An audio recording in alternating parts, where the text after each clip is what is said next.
ఓం నమ శివాయ. శ్రీశైల మల్లికార్జున మేడారం సమ్మక్కసారక్క చెలుకూరు బాలాజీ స్వామి. ఓం నమ శివాయ. గోపురం టీవీ చూసే ప్రేక్షకులందరికీ నమస్కారం. నా పేరు రామ్ శాస్త్రి. చిలక జోషం అంటే ఆ కాలంలో ఉంది, ఇప్పుడు గుడుక ఉంది, ఇక ముందు గుడుక నడుస్తుంది. చిలక జోషం అంటే నిజముందండి, నమ్మండి, వినండి. మార్చి నెల 16 నుండి 22 తారీఖు వరకు 12 రాశుల మీద ఈ రాశి మీద గురుబలం ఎట్లా ఉంది, ఈ రాశి మీద శని బలం ఎట్లా ఉంది, మంచి ఎంత చెడు ఎంత చెప్తా వినండి. ఈ చిలకమ్మ సింహరాశి వాళ్ళ జ్యోతిషం, సింహరాశి వాళ్ళ భవిష్యవాణి, సింహరాశి వాళ్ళ గణితవాణి. తీ చిలకమ్మ తీ. సింహరాశి వాళ్ళకి ఆహా వినాయకుడు. ఈ సింహరాశి వాళ్ళకి ఎందుకో కానీ తెలివి జ్ఞానం చాలా ఘనంగా ఉంటుంది. ఎట్లా ఉంటుందంటే తెలివి ఎవరితో కూర్చుంటే ఆ విధంగా మాట్లాడతారు. అన్నిటికన్నా ఈ సింహరాశి వాళ్ళు ఇంట్లో ఒక్కరు ఉంటే ఒక నలుగురు ఉన్నంత లొల్లి, నలుగురు ఉన్నంత కళ, ఇంటికి ఎంతో కళ. ఈ సింహరాశి వాళ్ళు ఇంట్లో లేకపోతే ఇల్లు చీకటి. గడబడి జలమ, ఉన్నమాట ఉన్నట్టు మాట్లాడడం, ఏదన్నా భయకారం, ఏదన్నా టెన్షన్ తీసుకొని ఏదన్నా ఆపద వస్తే బాధపడుకుంటూ ఉంటే ఈ సింహరాశి వాళ్ళు ఏమంటారంటే ఎందుకు భయపడతారు, ఎందుకు అంత దేవుడు ఉన్నాడు, అంతా వదిలిపెట్టండి అని ఆ ఉన్న బాధ అంతా తొలగిపించుకొని ఇదంతా పక్కకు జరగమని పక్కకు జరిగిపించి మంచిగా ధైర్యంతోన సాహసంతోన చేపించే మాటలు మంచిగా మాట్లాడతారు ఈ రాశి వాళ్ళు. ధైర్యం బాగుంటుంది. మంచిగా ఏదన్నా పనికి రామంటే దానిమని వచ్చేస్తారు ఈ సింహరాశి వాళ్ళు. వెనక జరగరు. నడవండి, పోదామంటే పోదాం, నడవండి అని ఇది ఇట్లా ఉంటుందన్నమాట. ఈ రాశి వాళ్ళ దగ్గర జ్ఞానం, తెలివి చాలా బాగుంటుంది. కొంచెం కోపం ఎక్కువ ఈ రాశి వాళ్ళకి. కోపం వస్తే ఇక దబ మాట్లాడతారు. మళ్ళీ 5 నిమిషాల్లో మళ్ళీ కోపం వెళ్ళిపోయిన తర్వాత మళ్ళీ నిదానంగా ఉంటారు. ఎందుకు మాట్లాడుతారా, అనవసరంగా కోపం పడితే, అనవసరంగా తాపం పడితే, అనవసరంగా మాటలు మాట్లాడితే పాపం అని ఇట్లా మీరు మళ్ళీ బాధపడతారు. కోపం పడతారు, బాధపడతారు. మీరు అందరితో కలిసి ఉంటారు.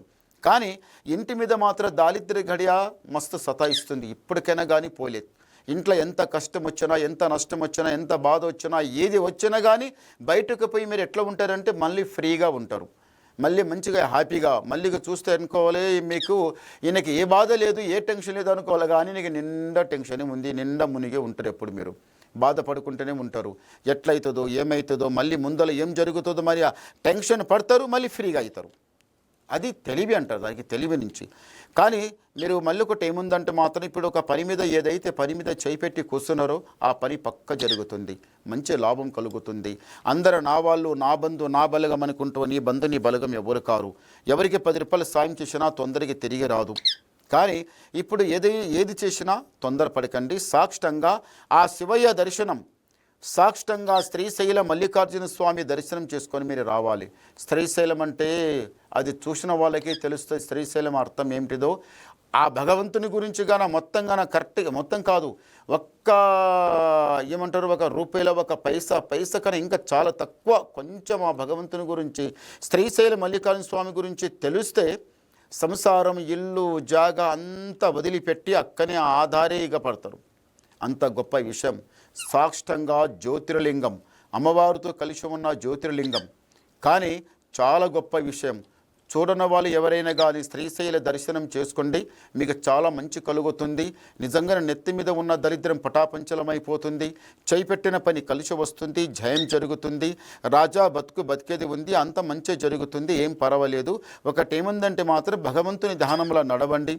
మీరు ఏదైతే పనులు ఆగి ఉన్నాయో ఆ పనులు జరుగుతాయి.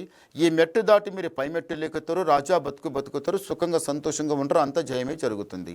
సాయి గవ్వలేద్దాం.